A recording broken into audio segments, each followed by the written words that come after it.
টার্কিও সবার মতো অতি সত্ত্বর নির্বাচনের মাধ্যমে নতুন সরকার আসলে নতুন সরকারের সাথে কাজ করার জন্য টার্কি ডেপুটি ফরেন মিনিস্টার কলম করেছে এবং দুই দেশের মধ্যে আমাদের যে বন্ধুত্ব অনেক দীর্ঘস্থায়ী, একেবারে জিয়া রহমান সাহেবের সময় থেকে যে বন্ধুত্ব টার্কির সাথে বাইল্যাটারালি এবং গ্লোবালি টার্কি সহ ওআইসিতে যে বিএনপির ভূমিকা, আমাদের ভূমিকা ছিল, বিএনপির ভূমিকা ছিল বাংলাদেশের সাথে, এগুলো আলোচনায় আসছে। আগামী দিনে ওআইসিকে স্ট্রেংথেন আরো শক্তিশালী করার ব্যাপারে আলাপ হয়েছে। দুই দেশের মধ্যে বন্ধুত্ব আরো সুদৃঢ় করার জন্য সব এরিয়াতে আমাদের কোঅপারেশন বাড়ানোর জন্য অর্থনীতি, সংস্কৃতি, ওআইসিতে আমাদের যে বন্ধন সবকিছু মিলিয়ে সুদৃঢ় করার জন্য প্রয়োজনীয় উদ্যোগ আমরা দুই পক্ষ থেকে নেওয়ার ব্যাপারে আলোচনা করেছি। বিশেষ করে অর্থনৈতিক সহযোগিতার আলোচনা হয়েছে।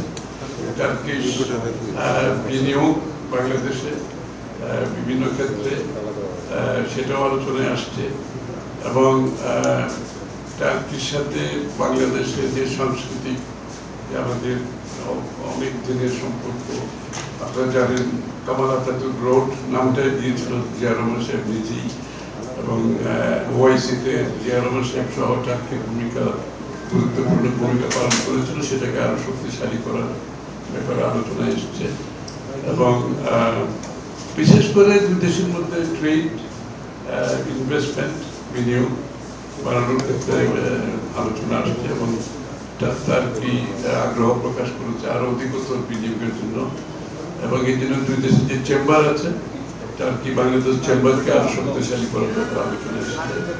এই তো নির্বাচন নিয়ে আলোচনা হয়েছে এবং সবাই নির্বাচনের অপেক্ষায় আছে। টার্কিও তারাও সবাই নির্বাচনের পরবর্তী যে বাংলাদেশ দেখতে চাই, আমরা যেহেতু বাংলাদেশ করতে চাই, টার্কির সাথে নির্বাচনের পরবর্তী সময়ে যে বাংলাদেশের সম্পর্ক কি কি হতে পারে, যেগুলো আমি বললাম, এসব সম্পর্ক কিভাবে আরো বাড়ানো যায় সেটা আলোচনা এসেছে।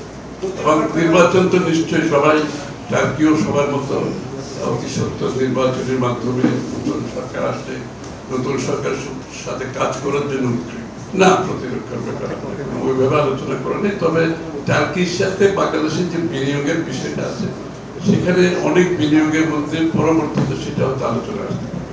এই পর্যন্ত এখন যদি ব্যক্তিগতভাবে কারো সম্পর্ক থাকার বিষয়ে তো তাদের নিজস্ব ব্যাপার। আমি দুই দেশের সম্পর্কে দুই দেশের সম্পর্কের কথা যেটা আলোচনা হয়েছে সেটা সবসময় ছিল, এখনো আছে, আগামী দিনেও থাকে। অন্যদের ব্যক্তিগত সম্পর্কের ব্যাপারে আলোচনা হয় সেটা তো থাকতেই পারে, সেটা দুই দেশের সম্পর্ক, সেটা ব্যক্তিগতভাবে অনেকের সম্পর্ক থাকে।